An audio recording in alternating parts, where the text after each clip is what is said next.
masuk ke jalan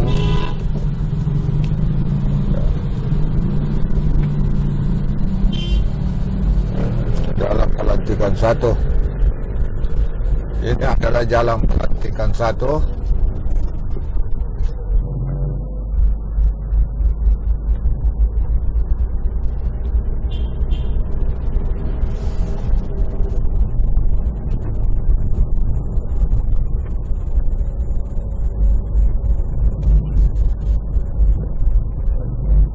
Sini juga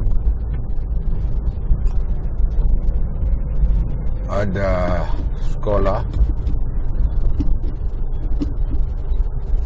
di sebelah kiri, ada sekolah.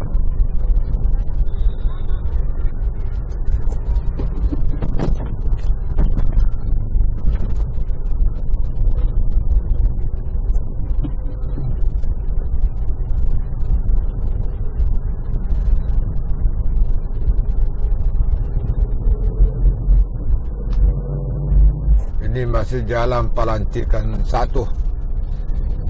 Jadi Jalan Pelantikan 1 ini adalah jalan yang menghubungkan antara Jalan Masjid Raya dengan Jalan Pelantikan. Jadi Pelantikan itu ada Pelantikan 1, ada Jalan Pelantikan. Jadi ini adalah Jalan Pelantikan.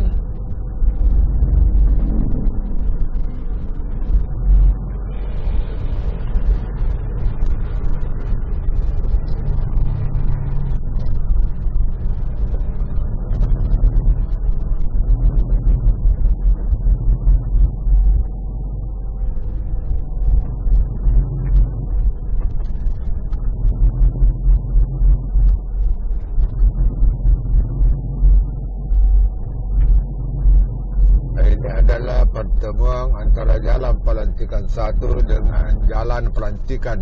Jadi di depan ini Jalan Pelantikan 1. Ini batas akhir daripada Jalan Pelantikan 1. Kita belok ke Jalan Pelantikan yang akan tembus ke Jalan Syekh Yusuf. Inilah